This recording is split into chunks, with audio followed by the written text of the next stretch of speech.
As you know, in the recent debates on psychoanalysis, there are two different notions, two different dimensions of the unconscious that have been summarized by Günter Gödde and Michael Buchholz under the terms vertical and horizontal unconscious. Yeah.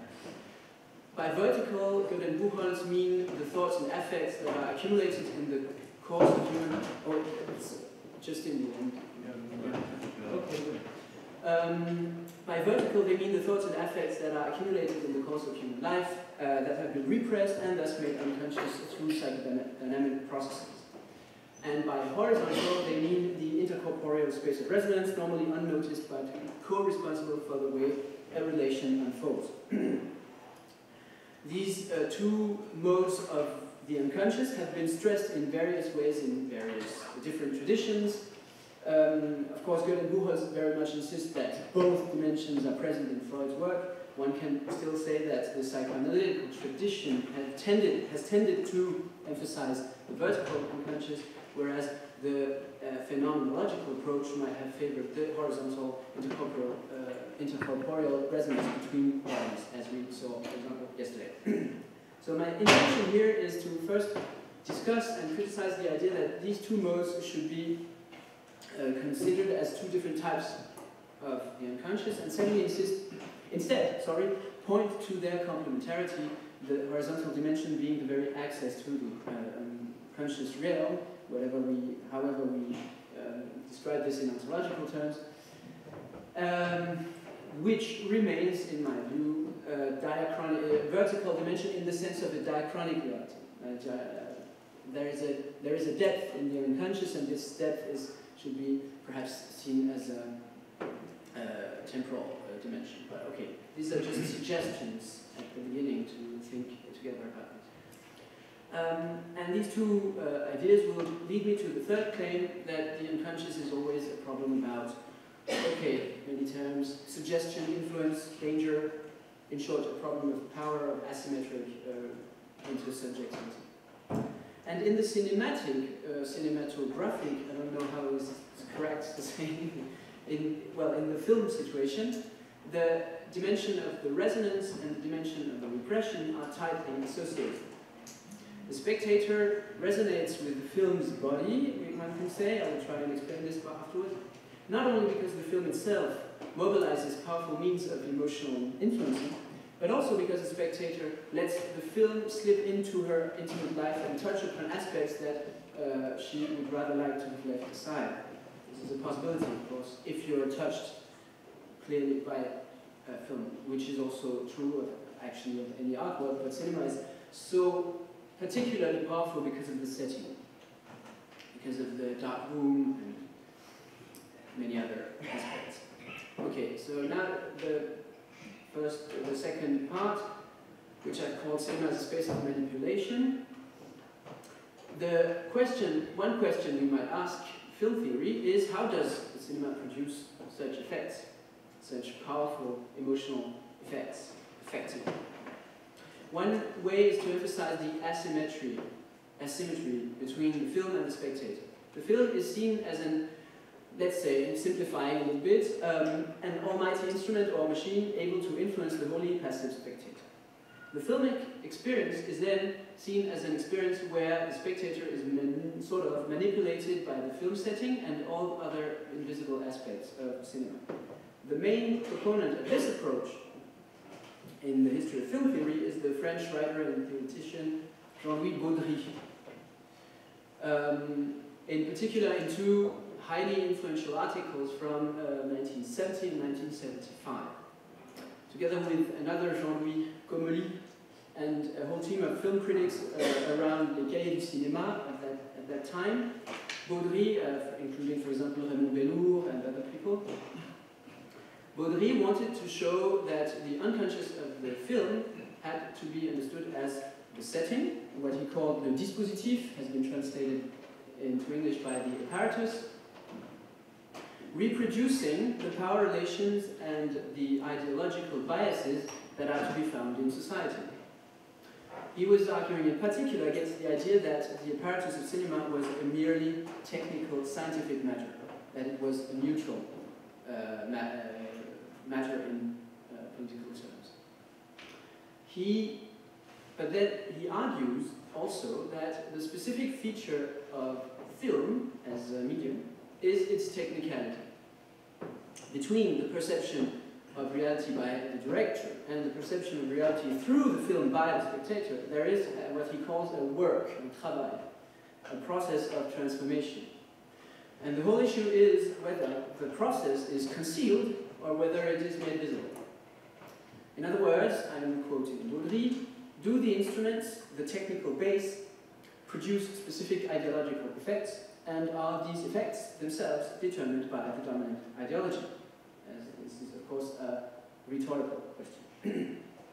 As he writes in his first article from 1970, which is entitled Ideological Effects of the Basic Cinematographic Apparatus.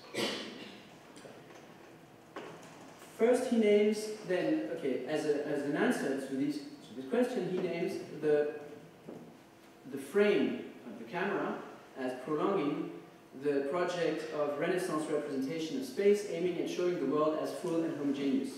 And in this sense, he writes, quote again, it contributes to the ideological function of art, which is to provide the tangible representation of metaphysics. You really hear or you sense the smell of the 70s here. It's very, yeah, it's nice, but of course at a distance. The second feature that Baudry introduces is that film tends to conceal the differences between the singular images, the photograms, by the very movement of the projection. In his argument, the spectator cannot see the singular image, the photogram, that the film is made of, and therefore also not the passage from one image to the other. These singular differences between the photographs are erased, so to speak, by the very moving nature of the film. On this basis, Baudry formed the hypothesis of an analogy between the cinematic apparatus and the way the unconscious appears in daylight, inasmuch as, quote, the language of the unconscious, as it is found in dreams, slips of the tongue, or hysterical symptoms, manifests itself as a continuity destroyed, and as the unexpected surging forth of a marked difference. End quote. This would imply that the unconscious in the case of film perception corresponds to the power of the photograms and perhaps also to the passage between the images, whereas the conscious level would correspond to the plot, the story told by the movie. More generally speaking, the movement and continuity of the film, in short, its meaning. The next stage in Baudry's argument is to show that the correlation between subjectivity and continuity is an essential feature of transcendental thinking. In particular, he uses a few pages to criticize Husserl's philosophy, which is quite daring from him. And these are also not the most convincing passages, of course. Continuity in film is, he says, embodied by a system of negated differences and of narrative continuity. That's the core affirmation by Baudry. And the ideological dimension resides precisely in such a continuity whose task it is to mask the disruptions of reality. Reality itself is made of disruptions. Whereas the unconscious manifests itself by the upsurging of discontinuity, the film is by nature a setting able to mask and repress this discontinuity. This is why film, according to Baudry, is contrary to reality and more analogous to dreaming. Baudry also, as he also writes, the cinematic apparatus is responsible for the fact that film experience is analogous to dreaming, is producing a similar impression of reality. Impression réalité is a key expression in Baudry's essays, similar to dreaming. This analogy is reinforced by the observation that the spectator in the movie theater is seemingly passive, caught in a closed space, again, quote, chained, captured, or captivated, end quote. This motive of being chained in the cinematic setting is developed in his 1975 article on the dispositif, where he spends the first half of the text comparing the situation of the film spectator with the prisoners in Plato's cave in the Republic. In this situation of being chained, the film spectator has no other choice as to identify with the falsely continuous reality on the screen, and this is on two levels, either with the characters on the level of the film itself, or to identify with the transcendental subject represented by the camera on the level of the apparatus. So he's in Baudry's view, the spectator is condemned to either identify with the view of the film director, and who is repeating normally the dominant ideological positions in society, or to identify with the characters in and he also says, as I just remarked, the cinematic apparatus repeats and intensifies a kind of perceptual habitus introduced by the Renaissance, where reality is framed and made continuous from an artificial perspective. As he writes in this 1975 article, quote, impression of reality and that which we have defined as the desire of cinema, as cinema in its general apparatus, would mime a form of archaic satisfaction experienced by the subject, would reproduce the scene of it. Something regressive about cinema, fundamentally, in this view. The experience of a continuous world without disruptions, by a motionless sitting subject in the dark, is the model of, he says, of the phenomenological account of subjectivity. But this setting is essentially a situation where the subject is manipulated by the apparatus to feel a fake continuity. It is a substitution of our natural perceptual organs for the technical ones. To cut it short, Baudry formulates a theory out of a sentence famously quoted by Jean Godard at the beginning of Contempt, where he says that cinema substitutes our gaze for a world in harmony with our desires. Probably know that in French it is, never always forget it, by heart. Le cinéma substitue à notre regard un monde qui s'accorde à nos désirs. This would be the formula corresponding to the theory of Baudry. Okay, third part. Cinema as a space of resonance. The account of Baudry is dated from the early 70s. It is clearly quite schematic and theoretically fragile. Particularly his very short and simplified account of the spectator's body in the movie theater is weak. As Vivian Sobchak, the American phenomenological film theorist, has effectively destroyed his argument in this regard, apart from pointing to his tendency of producing a paranoid theory in cinema. Her critical discussion in her book, The Address of the Eye being the seeing eye, her critical discussion amounts to showing that Baudry is wrong in affirming that the cinematic apparatus is able to completely manipulate the spectator. She rightly writes that Baudry reduces the film, quote, on the one hand to an alien and monstrous objectified apparatus, and on the other hand to a disembodied, omnipotent and transcendental visual consciousness, end quote. But as much as she is right in attacking Baudry's mistaken account of phenomenology, she doesn't discuss his conception of the unconscious.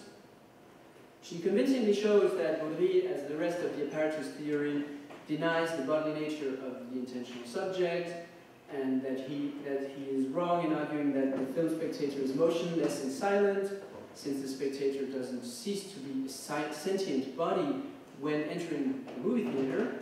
But she does not give any alternative account about what might be this unconscious dimension of filming experience, and how to articulate this dimension with the conscious side. In Baudry's account and in apparatus theory generally, there is a claim that cinema mimes the psychoanalytical setting and the psychoanalytical account of the unconscious.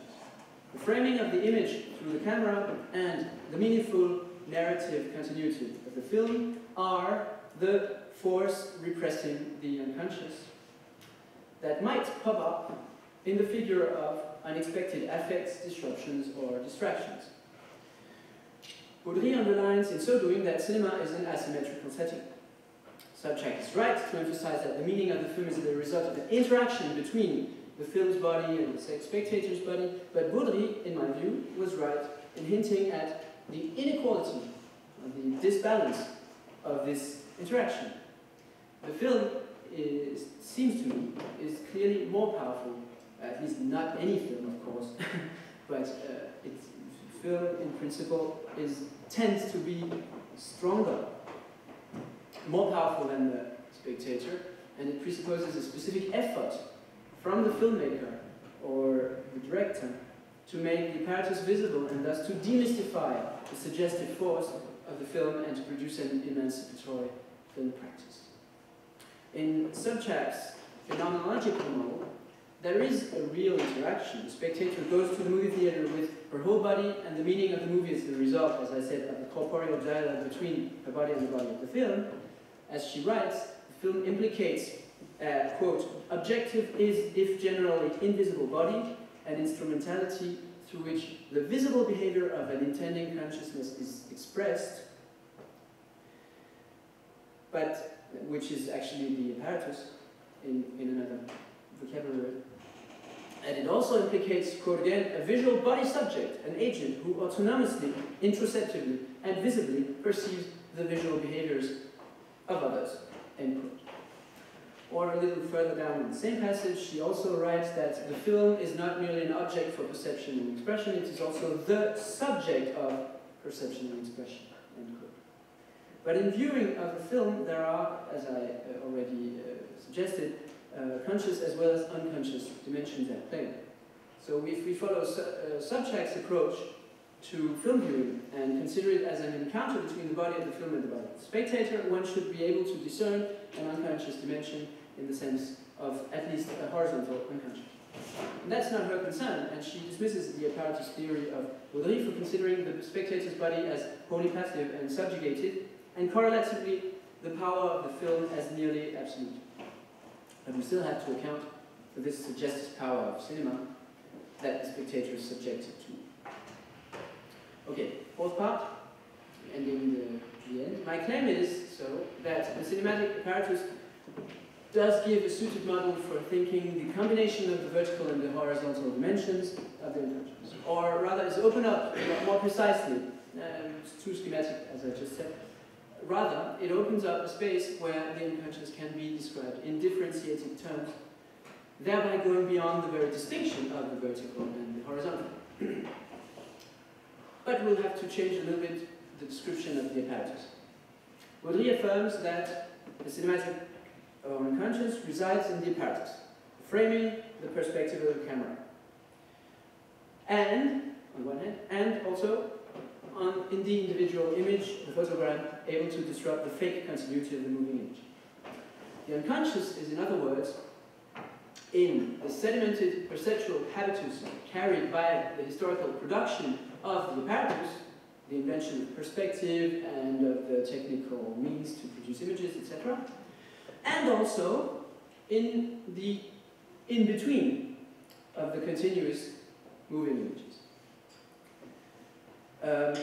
So, the first sense of the unconscious, the structure of the apparatus, is exactly, in my view, the sense in which contemporary psychoanalysts and phenomenologists alike talk about the horizontal unconscious, as a space of resonance due to the memory of the body.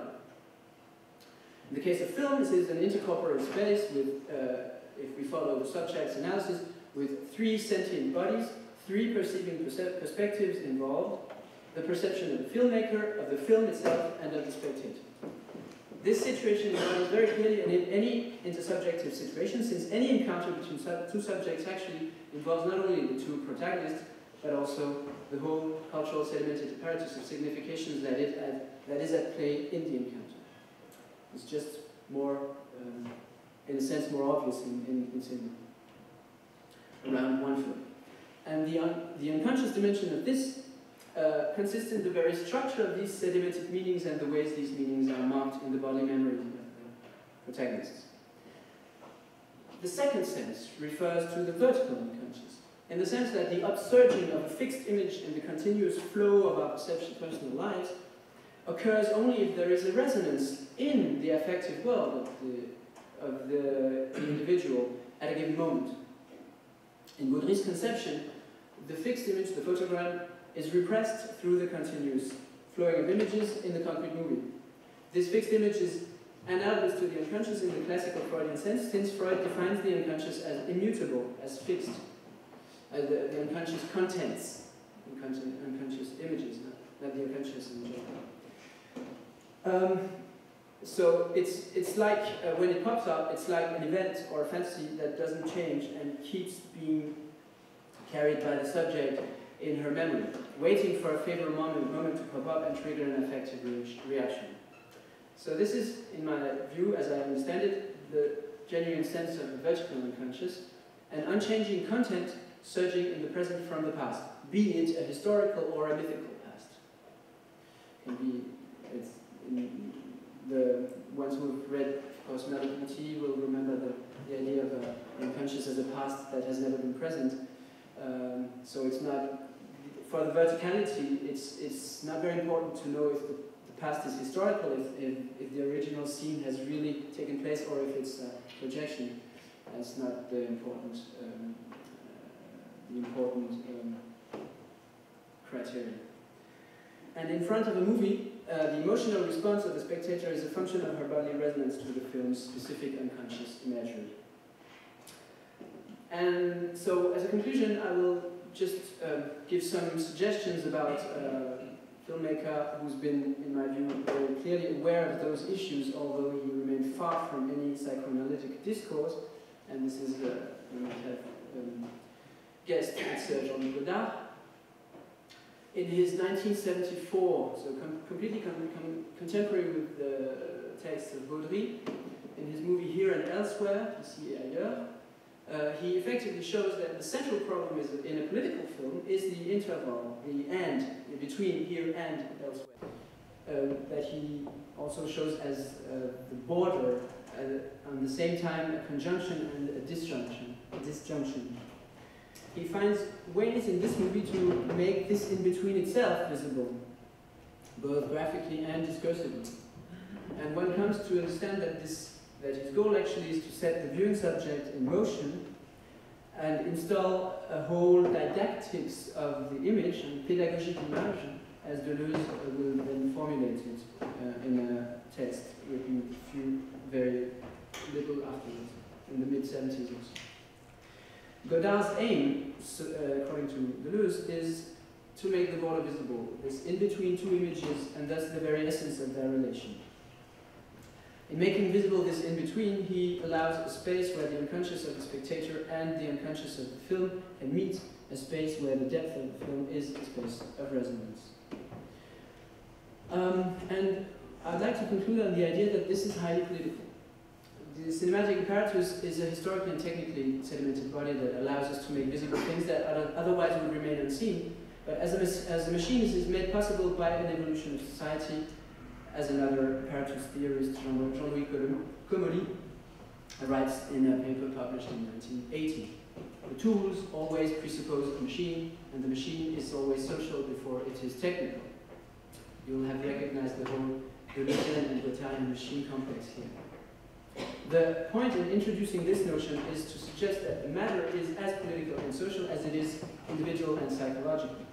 The machine, in the sense of a perceiving viewing machine, shaped by generations of technicians, industrialists, and mass media users, also reflects the ideological power relations in a given culture.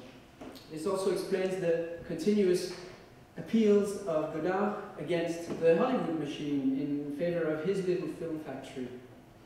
His insistence on, for example, national traditions of cinema. The latest example of this, which is perhaps his very last work, is his short film that he sent as a letter of excuse for not attending the Swiss Film Awards just about 1 year ago, and receiving an honorary award for his lifelong work, and where he reflects on the absence of, or the non-existence of a Swiss cinema.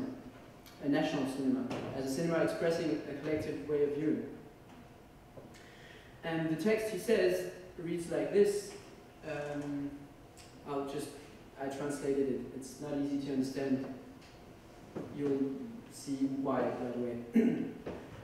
Okay, he says, while lying on the ground in his house, the ancient Greeks had four elements, just like modern physics: gravity, weak forces, strong forces, and the electromagnetic forces.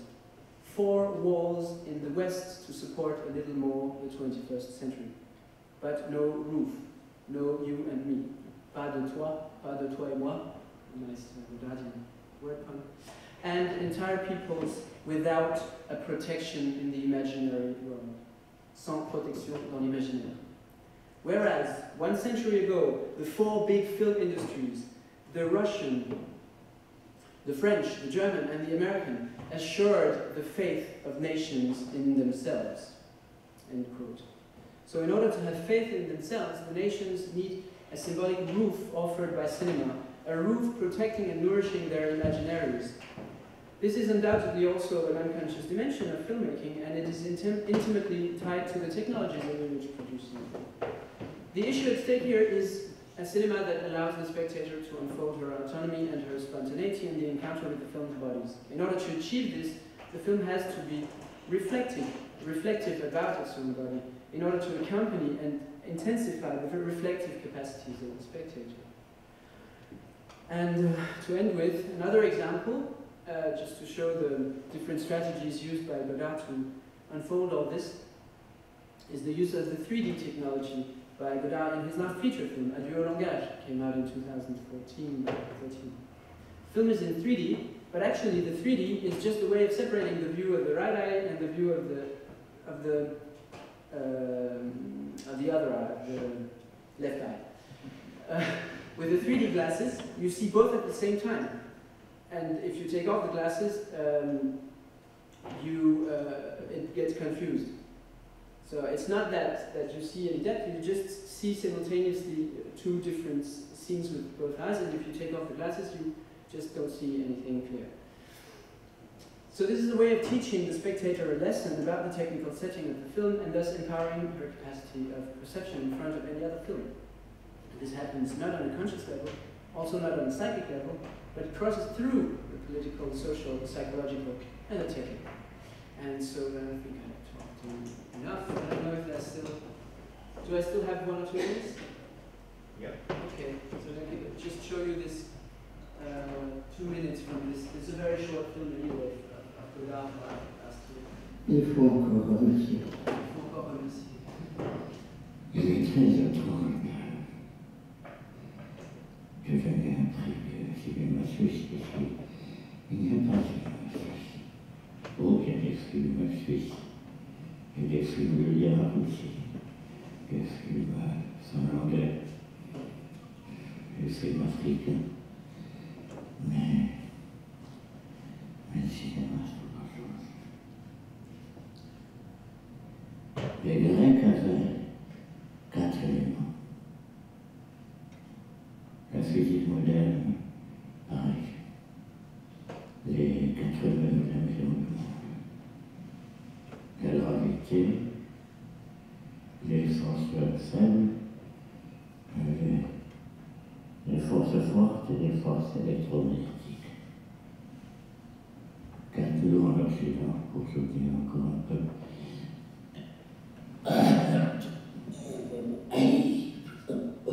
Le 21e siècle. Mais pas de toi. Pas de toi. Et des peuples entiers sans protection de l'imaginaire. Alors qu'il y a 100 ans, les 4 grandes cinématographies, la russe, l'allemande, la française et l'américaine, assuraient à la fois les nations elles-mêmes.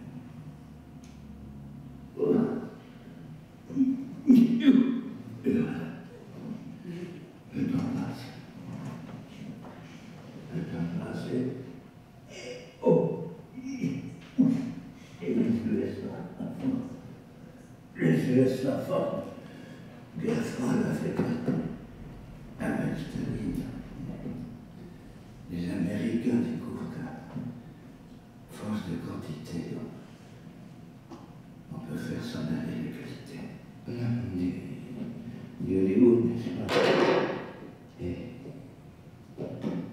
on respire à l'abri des guerres civiles.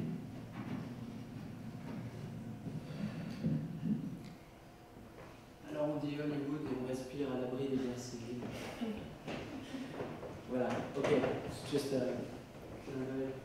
but it's, I wanted to, I thought I would show this because it's like a testament of, because as far as I know he's not in a good shape. It might be his very last production, and it really sounds like sort of a testament, and this is an ongoing theme, this idea of a national cinema. And I've been very much curious about, or trying to understand this in another way than sort of a nationalistic way, because it's a little bit strange. It doesn't really fit into many other things, but actually I think it has to do with this idea or metaphor of the roof and the cinema being a protection of the imaginary forms. And so thus also in this sense a very ambiguous instrument, because suggestive but also an emancipatory instrument. So okay, these are just suggestions to